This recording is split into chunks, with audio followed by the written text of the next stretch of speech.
기쁨에게 오신 모든 분들을 주님의 이름으로 환영합니다. 이 시간 우리 조용히 기도하시면서 하나님 앞으로 나아가겠습니다.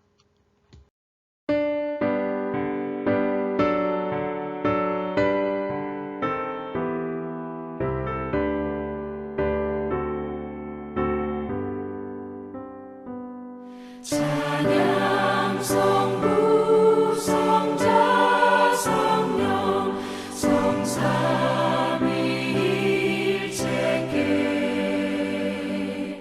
영원 무궁하기까지 영광을 돌리세 영광을 돌리세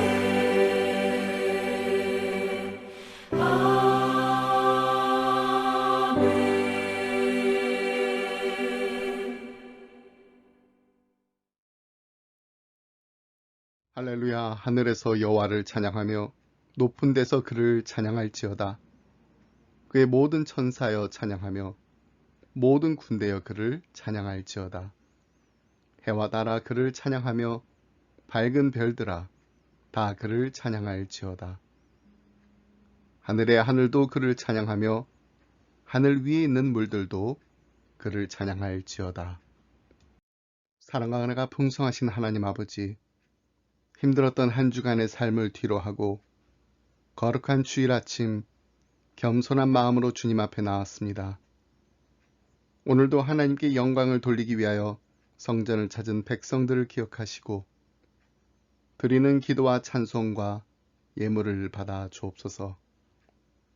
감사함으로 드리는 우리의 예배를 온전한 번제처럼 흠양해 주시기를 원합니다.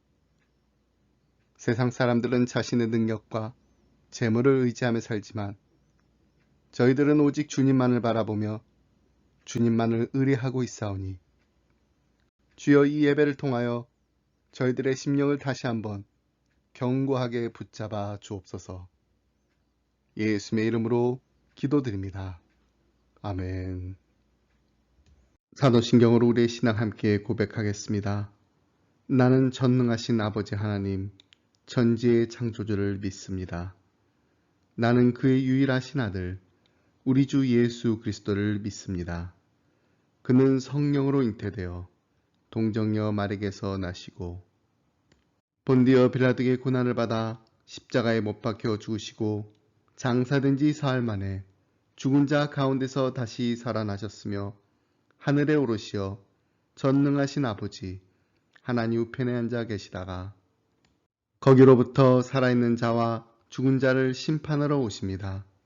나는 성령을 믿으며 거룩한 공교회와 성도의 교제와 죄를 용서받는 것과 몸의 부활과 영생을 믿습니다. 아멘.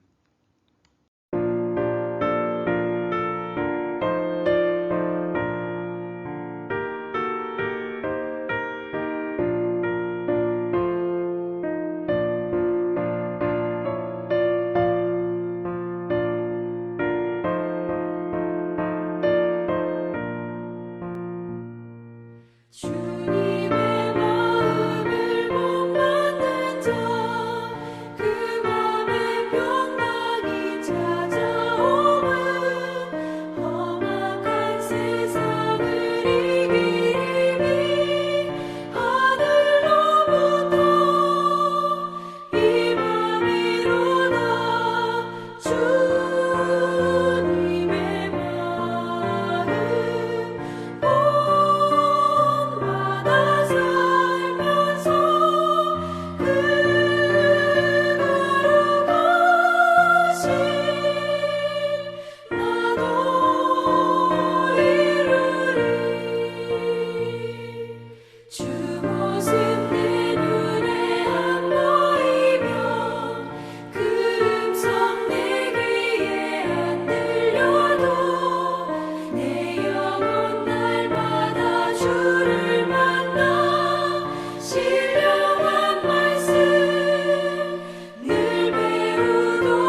오늘 우리 함께 나눌 말씀은 야고보서 1장 1절로 4절 말씀입니다.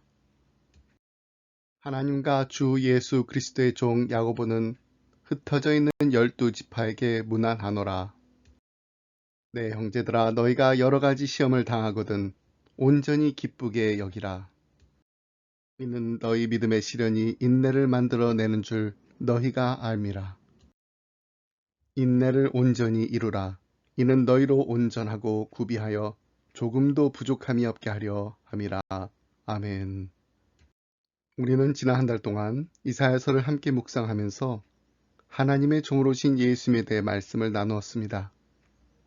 첫 번째 종의 노래인 이사야 42장에 보면 아버지인 여호와께서는 종에게 자신의 영을 주어 준비시키십니다.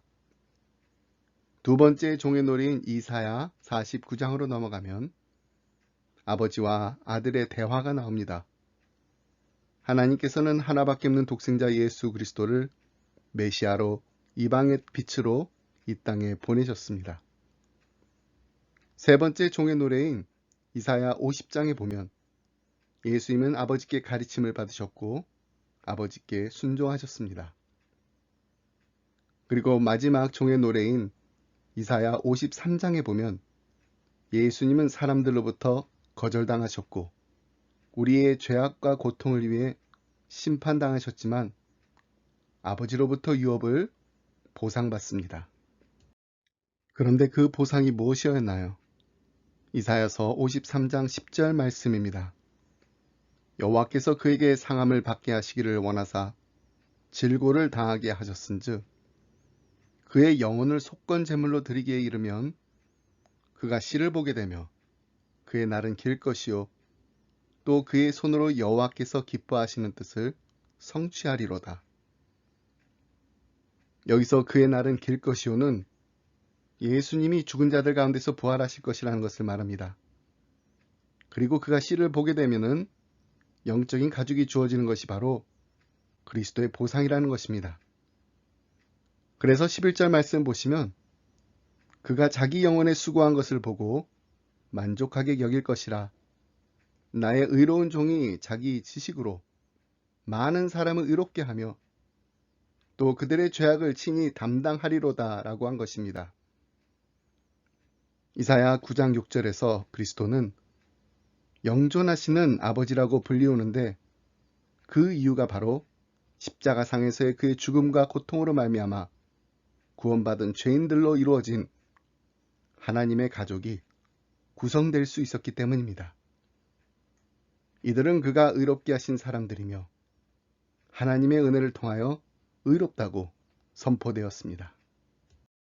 이 귀하고 놀라운 축복을 받은 우리가 이제 어떻게 살아야 하는지를 야고보서를 통해 함께 은혜 받고 도전받기를 원합니다.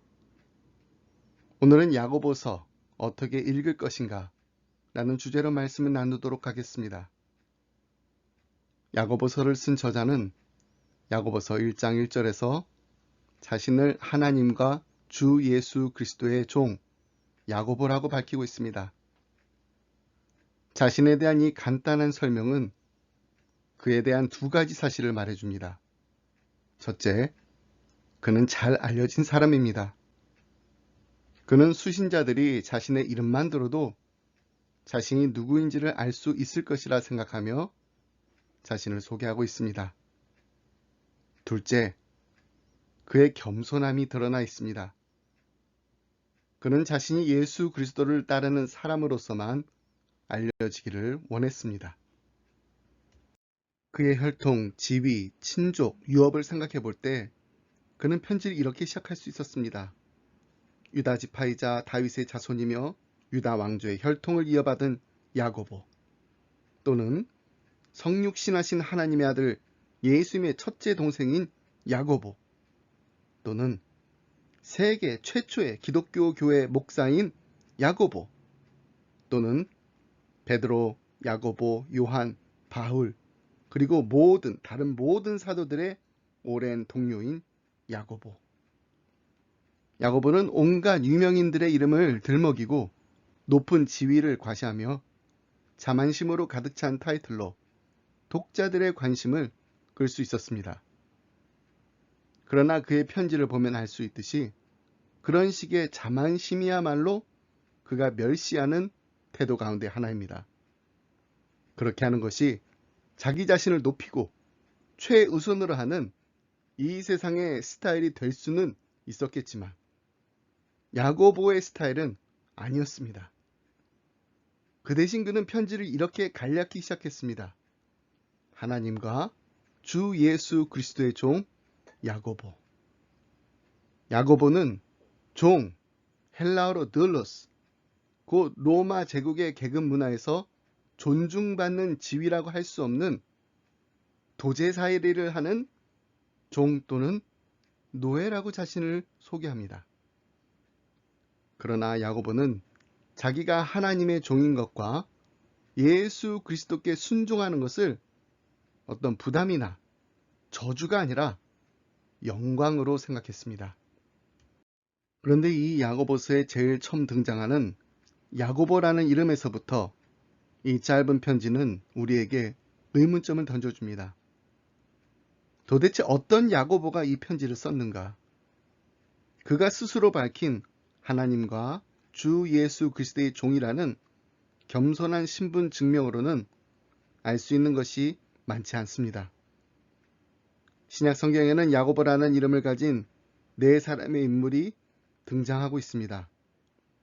그들 중 두 사람, 유다의 아버지 야고보와 알페오의 아들 야고보는 야고보서를 쓴 저자가 될 수 있을 만큼의 영향력을 가진 잘 알려진 사람들이 아니었습니다. 세베대의 아들이며 요한의 형제였던 야고보는 사도들 중 뛰어난 지도자이긴 했지만 야고보서가 쓰여지기 전에 이미 순교로 일찍 세상을 떠났습니다.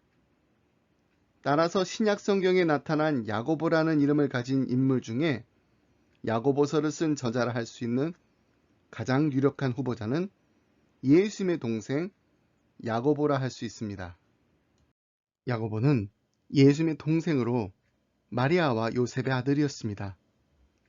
예수님의 형제들 중 그의 이름이 가장 먼저 언급된 것을 볼 때 그는 예수님의 동생들 중 가장 맏형이었을 가능성이 높습니다.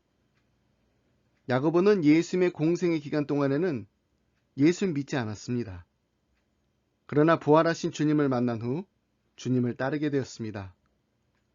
그는 오순절날 성령께서 강림하시기를 기다렸던 사람들 중에 한 사람이었으며 예루살렘 공회에서는 율법을 지키는 것이 이방인들의 구원을 위한 조건이 되어서는 안 된다고 주장한 바울의 입장을 지지했습니다. 사도행전 15장 13절로 21절에 기록된 야고보의 주장을 주의 깊게 살펴보겠습니다.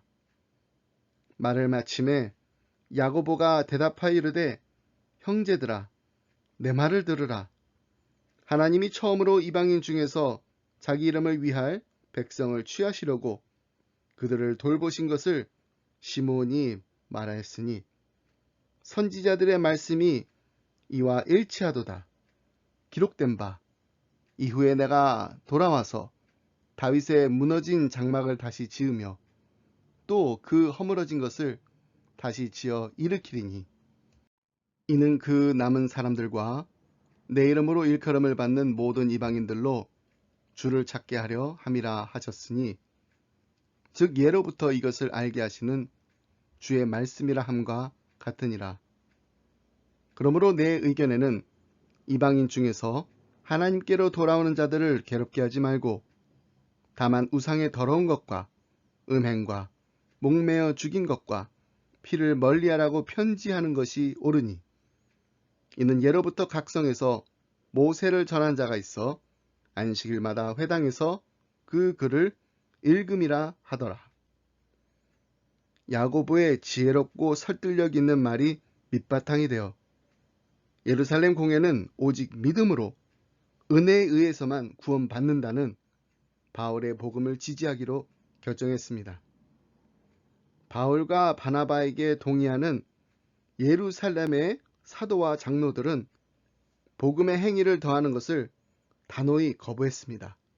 감사하게도 하지만 유대인 신자들과 이방인 신자들의 결속을 유지하기 위해서, 그리고 모세의 율법을 지켜야 한다는 강박감을 가진 유대인들의 정서를 다치지 않게 하기 위해서 이방인 신자들에게 반감을 일으킬 수 있는 행위를 삼가해 줄 것을 요청했습니다. 야고보는 하나님을 영화롭게 하는 일이 참된 믿음을 입증해 준다는 사실을 확실히 하기 원했던 것입니다. 그로부터 10년 후쯤인 AD 58년에 야고보가 다시 사도행전의 모습을 나타냅니다.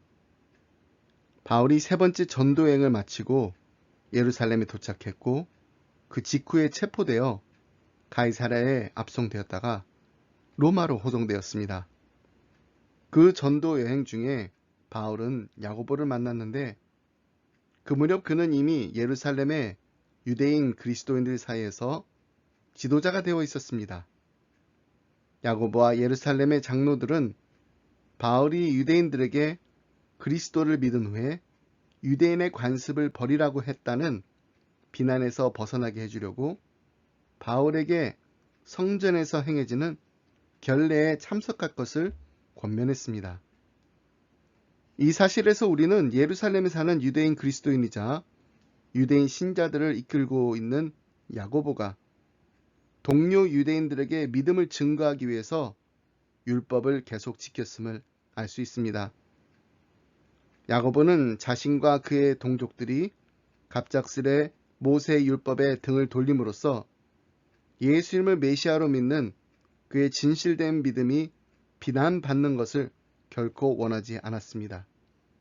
율법은 절대 구원의 방법이 될 수 없었지만 야고보와 많은 유대인 신자들은 율법을 지킴으로써 그들에게 선한 일을 행할 수 있는 힘을 주는 것이 믿음이라는 사실을 믿지 않는 유대인들에게 증거하는 수단으로 삼았습니다. 고대 역사가들에 의하면 야고보는 계속 예루살렘에 거주하면서 수많은 유대인들과 방문객들에게 예수님이 하나님의 아들이시며 메시아시라고 가르쳤다고 합니다. 그리고 경건한 사람으로 큰 존경을 받았던 그는 성전에서 오랜 시간 무릎을 꿇고 기도했던 탓에 낙타 무릎이라는 별명을 얻었습니다. 그에게 적대적이었던 서기관들과 바리새인들조차도 그에게 어떤 오점도 찾아내지 못했다고 합니다. 물론 예수님을 메시아로 믿었던 야고보의 믿음만은 제외하고 말입니다. 야고보는 그의 신실한 믿음 때문에 결국 죽음으로 내몰렸습니다. 그리스도에 대한 그의 진실된 믿음은 점점 그를 시기하는 열성적인 종교 엘리트들의 화를 돋구었습니다. 야고보의 말과 행동은 유대인 수천 명을 그리스도께로 이끌었고 예루살렘의 반기독교적 세력은 마침내 그를 더 이상 두고 볼 수 없다는 판단을 하기에 이르렀습니다. 고대 교회사가인 유세비우스는 야고보가 그의 반대자들과 최후의 대면을 했던 사건을 다음과 같이 서술했습니다. 그러나 바울이 가이사랴에서 한 청원 때문에 베스도가 그를 로마로 보내자 그를 함정에 빠뜨려 올가매려 했던 계획이 수포로 돌아간 데 실망한 유대인들은 주님의 동생인 야고보에게로 화살을 돌렸다. 그들은 야고보를 그들 가운데로 끌고 와 모든 사람 앞에서 그리스도에 대한 믿음을 부인 안 하고 요구했다.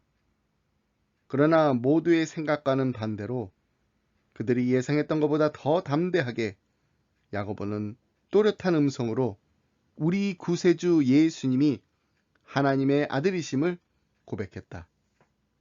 그러나 그가 삶으로 보여준 누구보다도 고결한 금욕적 덕목과 경건함으로 만인에게 가장 의로운 사람으로 존경받고 있던 그 남자의 증언을 더 이상 듣고 있을 수 없었던 그들은 결국 그를 죽였다. 요세푸스는 야고보가 돌에 맞아 죽었다고 기록하고 있습니다. 그러나 유세비우스는 그가 성전 꼭대기에서 내던져진 후 곤봉에 맞아 죽었다고 말합니다. 이처럼 그의 죽음을 참혹하고 부당했으며 그 상세한 내막에 대해서는 여러 이야기들이 있지만 어찌되었든 예수님의 동생이었던 야고보는 AD 62년에 그의 믿음으로 인해 순교를 당했습니다. 이제 우리 야고보서의 배경과 주제에 대해서 함께 살펴보겠습니다. 야고보는 흩어져 있는 12지파에게 편지를 썼습니다. 흩어져 있는 12지파란 수신자들이 살고 있던 어떤 특정한 지역을 말하는 것이 아니라 팔레스타인을 벗어난 지역에 살고 있던 유대인 그리스도인들을 말합니다. 여기서 흩어져 있는은 헬라어로 디아스포라라고 하며 들판에 뿌려진 씨처럼 사방으로 흩어진이라는 뜻입니다. 야고보가 이 편지를 쓸 당시에는 거룩한 땅에서 쫓겨난 수많은 유대인들이 이미 로마 제국 전역에 유대인 공동체를 정착시킨 후였습니다. 그뿐 아니라 당대 로마 황제였던 글라우디오가 유대인들을 핍박하고 로마에서 쫓아냈습니다. 유대인들이 하는 사업은 배척을 당했고 유대인 아이들은 놀림을 받으며 학교에서 쫓겨났습니다. 혹독한 시절이었고 암담한 삶이었습니다. 그런데 야고보서의 수신자였던 유대인 그리스도인들은 이보다 더 심하게 이중으로 디아스포라의 삶을 살았던 것 같습니다. 유대인이었기 때문에 로마의 미움을 받았을 뿐만 아니라 그리스도인이었기 때문에 메시아에 대한 믿음을 가졌다라는 이유로 유대인 공동체에서도 추방당했습니다. 디아스포라 가운데서도 뿌리 내릴 곳을 찾아 정처 없이 유대 외지를 떠도는 유대인 그리스도인들이 제일 많았습니다. 여러분, 고난이 우리를 정화시키고 성숙시키는 것도 사실이지만 쉴 새 없이 이어지는 극심한 고난은 우리를 짓밟고 혼란스럽게 합니다. 마찬가지로 당시 유대인 신자들 가운데 많은 이들이 지쳐가고 있었고 때문에 이들 가운데는 유대인의 뿌리를 버리거나 그리스도에 대한 믿음을 저버리고 싶은 유혹에 빠진 이들이 생겨났을 것입니다. 실제로 많은 이들이 주 예수님에 대한 하나님의 진리를 믿는다고 주장은 했지만 시대적 압력을 이기지 못하여 거짓된 삶을 살기 시작했습니다. 이러한 고난과 혼란 그리고 변절의 소용돌이 속에서 야고보가 강력하고 간곡한 권고의 편지를 쓴 것은 놀라운 일이 아닙니다. 여러분, 야고보서를 읽을 때 이 점을 꼭 기억하셔야 합니다. 이 편지는 교리에 관한 논문도 아니고 그리스도의 인격과 공로에 관한 복음의 변론도 아니며 그리스도의 이야기를 다시 들려주지도 않습니다. 이 편지는 독자들이 이미 이 모든 것을 알고 있다고 추정합니다. 야고보의 편지는 우리를 적대시하는 세상 속에서 우리가 어떻게 진실한 믿음의 삶을 살아야 하는가에 대해 말하고 있습니다. 그러므로 야고보서의 주제는 참된 믿음은 진실한 행위를 낳는다라는 것입니다. 다시 말해서 진정 올바른 길을 찾는 사람은 그 길을 걷는다라는 말입니다. 우리가 나는 예수 그리스도께 왔습니다. 그분은 나의 주님이시고 구세주이십니다. 라고 주장한다면 야고보는 우리에게 이렇게 응답할 것입니다. 그렇다면 당신의 삶으로 그 진리를 증거하십시오. 밖으로 보여지는 당신의 행위에 내면의 실체가 투영되어야 합니다. 당신의 선행으로 당신의 믿음이 옳다라는 걸 다른 이들에게 증명해 보이십시오. 야고보는 진정한 믿음을 표현하는 구체적인 방법을 그의 편지 중간중간에 핵심 구절로 집어넣습니다. 야고보서 2장 18절 말씀 함께 보겠습니다. 어떤 사람은 말하기를 너는 믿음이 있고 나는 행함이 있으니 행함이 없는 내 믿음을 내게 보이라. 나는 행함으로 내 믿음을 내게 보이리라 하리라. 이처럼 행동으로 믿음을 주장하는 야고보는 이같이 너희 빛이 사람에게 비치게 하여 그들로 너희 착한 행실을 보고 하늘에 계신 너희 아버지께 영광을 돌리게 하라 하고 권면하셨던 예수님을 그대로 따르고 있는 것입니다. 예수님은 말씀은 물론 행동으로도 복음을 전하셨습니다. 그분의 거룩한 행동은 구속의 메시지라는 진리를 전달하는 또 다른 통로였습니다. 예를 들면 예수님이 중풍병자의 죄가 용서받았다고 선포하시자 거기에 모였던 사람들이 하나님만 하실 수 있는 말을 했다며 노발대발한 적이 있습니다. 그러나 예수님은 복음의 메시지를 확증하여 모든 사람이 인자가 세상에서 죄를 사하는 권능이 있는 줄 알게 하시려고 중풍병자의 몸과 함께 영혼도 고쳐주셨습니다. 또 다른 예를 보면 세례 요한이 자기 제자들을 보내 예수님께 그분이 진정한 메시아인지를 묻게 했을 때 예수님이 이렇게 대답하셨습니다. 마태복음 11장 2절로 6절 말씀입니다. 요한이 옥에서 그리스도께서 하신 일을 듣고 제자들을 보내어 예수께 여짜오되 오실 그이가 당신이오니까 우리가 다른 일을 기다리오리까. 예수께서 대답하여 이르시되 너희가 가서 듣고 보는 것을 요한에게 알리되 맹인이 보며 못 걷는 사람이 걸으며 나병 환자가 깨끗함을 받으며 못 듣는 자가 들으며 죽는 자가 살아나며 가난한 자에게 복음이 전파된다 하라. 누구든지 나로 말미암아 실족하지 아니하는 자는 복이 있도다 하시니라. 이렇게 말씀하셨던 예수님이 자신의 행동을 보고 사람들이 내가 누구인지를 알 수 있다고 친히 말씀하셨습니다. 요한복음 10장 25절 말씀입니다. 예수께서 대답하시되 내가 너에게 말하였으되 믿지 아니하는도다. 내가 내 아버지의 이름으로 행하는 일들이 나를 증거하는 것이거늘. 예수님은 행동으로 자신이 하신 말씀의 진리를 나타내셨습니다. 예수님은 말씀으로 죄인의 영향력이 무효화되었다고 선포하셨을 뿐만 아니라 죄의 물리적 영향력을 무력화하심으로 죄가 그분의 적수가 되지 못한다는 사실을 여러 차례 보여주셨습니다. 그러므로 예수님의 제자인 우리도 행동으로 우리가 하는 말의 진실성을 증명해야 합니다. 예수님을 믿지 않는 사람들에게 가장 큰 걸림돌이 바로 신자들 사이에서 종종 맞닥뜨리게 되는 위선이라는 말을 참 많이 듣습니다. 사람들이 그리스도인 개인이나 교회에서 그들 가운데 일하시는 하나님의 은혜의 증거를 보지 못할 때, 다시 말해서 긍휼이나 친절이나 온유, 정의나 사랑을 보지 못할 때 그들에게는 복음이 좋은 소식이 확실하게 드러나지 못합니다. 사람들은 자신들이 이미 알고 일상에서 매일 체험한 것 이상을 보기를 원합니다. 그래서 야고보가 이렇게 말하지 않습니까? 너희는 말씀을 행하는 자가 되고 듣기만 하여 자신을 속이는 자가 되지 말라. 우리는 그리스도에 대한 증거를 그에 상응하는 우리의 삶으로 드러내야 합니다.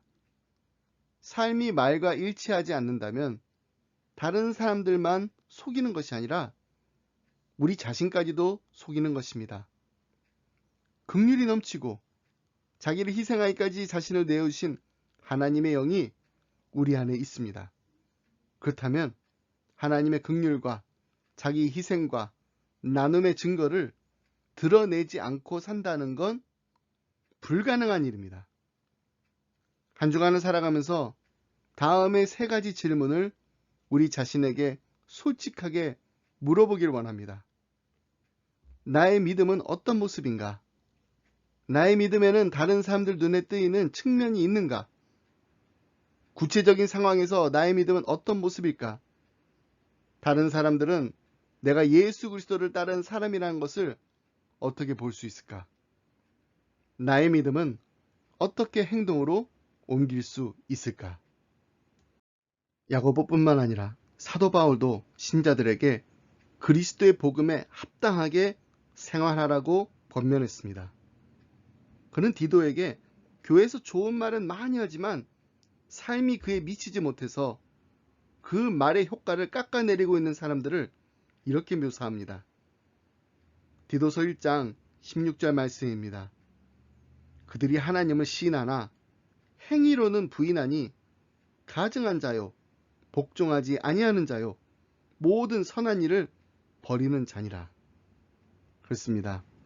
참 성도는 말하는데 그치지 않습니다. 말한 대로 행동합니다.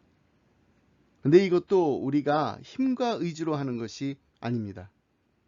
하나님은 결코 우리가 우리의 자원에만 의지하여서 믿음대로 살려고 애쓰도록 내버려 두지 않으십니다. 특정한 상황에서 어떻게 하면 믿음을 실천으로 옮길 수 있는지를 알 수 있도록 지혜를 주셔서 우리로 하여금 우리에게 믿음을 주신 그분의 행동을 닮아가게 하십니다.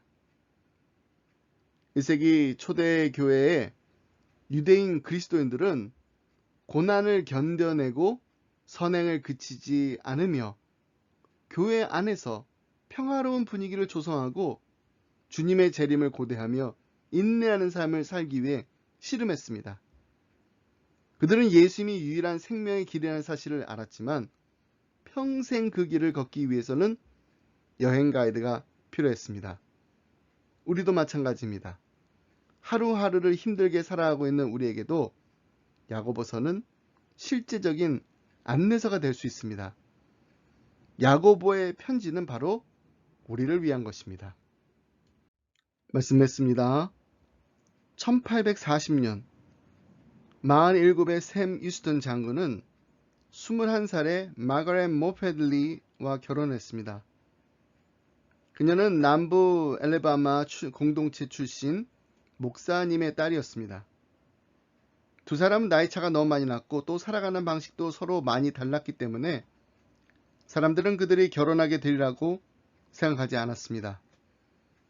결혼식을 치른 후 마가렛은 남편의 삶이 변화될 수 있도록 성실하게 일하기 시작했습니다.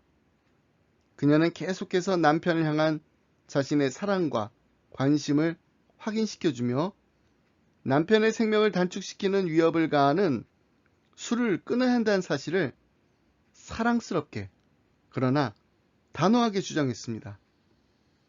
이런 아내의 내조 덕분에 서서히 그러나 분명하게 그의 건강은 호전되었고 생활도 개선되었습니다. 10년간의 결혼 생활을 한 후 휴스턴 장군은 조카에게 보낸 편지에서 아내에 대한 고마움을 이렇게 썼다고 합니다. 내가 사랑하는 아내와 행복하게 연합할 수 있었던 것은 축복이었으며 지금까지 우리는 오래된 가지에 도단한 한 새싹을 틔우고 있어.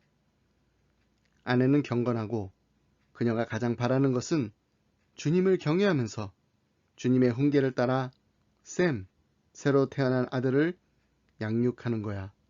그건 나의 바람이기도 해. 너도 들었겠지? 아내가 나를 단속해왔고 여러 면에서 나를 개조시켜 나가고 있다는 얘기를 말이야. 내가 하는 좋은 일들에 대한 칭찬은 사실 모두 아내가 받고 있지. 그리고 난 모든 잘못에 대한 혹평을 견디어내야 하지. 이처럼 휴스턴 장군의 아내 마거렛은 남편이 잘못된 길에서 돌이킬 수 있도록 돕는 일을 했던 것입니다. 그녀는 남편이 자신의 구세주께 매력을 느낄 수 있도록 그를 격려했고 그에게 안정감을 느낄 수 있게 해주었습니다. 베드로 사도는 아내들아 이와 같이 자기 남편에게 순종하라. 이는 혹 말씀을 순종하지 않는 자라도 말로 말미암지 않고 그 안에 행실로 말미암아 구원을 받게 하려 함이니 라고 말하며 휴스턴 장군의 아내처럼 할 것을 아내들에게 권고하고 있습니다. 아내뿐만 아닙니다.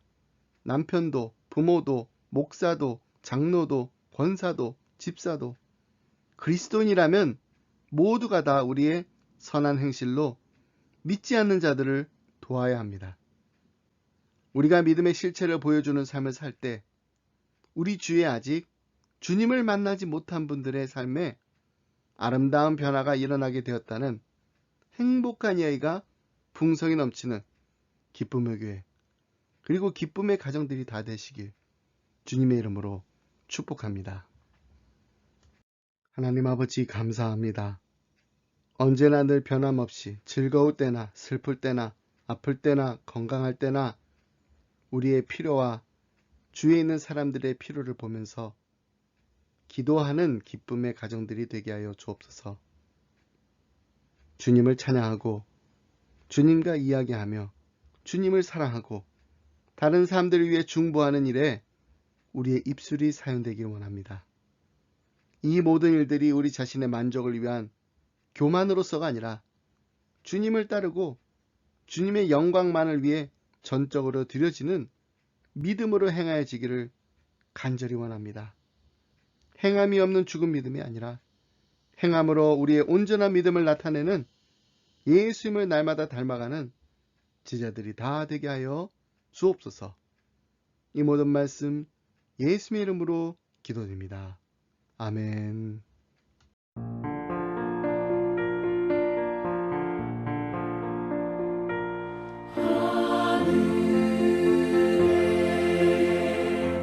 계신 아버지 이름 거룩하사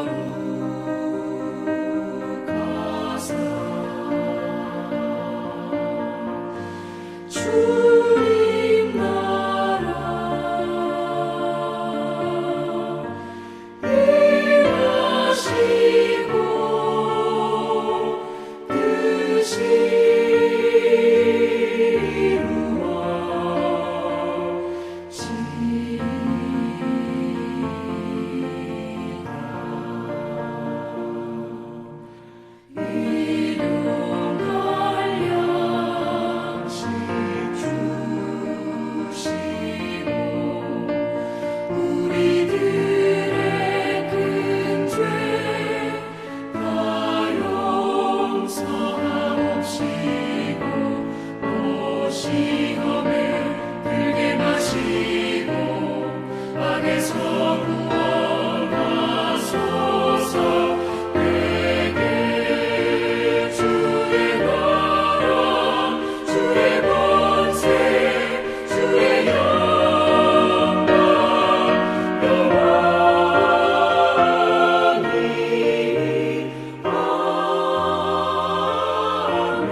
이제는 우주 예수 그리스도의 은혜와 하나님 아버지의 그 크신 사랑과 성령님의 감동감화 교통하심이 하나님 행함으로 우리의 온전한 믿음을 나타나게 하여 주시옵소서. 우리의 착한 행실로서 믿지 않은 사람들에게 예수님을 닮아가는 삶이 얼마나 축복된 삶인지를 보여줄 수 있도록 저희들을 주님의 도구로 이 한 주간도 사용하여 주옵소서. 간절한 마음으로 기도함 이 자리를 떠나는 사랑하는 성도님들과 가정과 생업 위에 그리고 주님의 몸된 교회 위에 지금부터 영원토록 함께 하시길 간절히 축원하옵나이다. 아멘.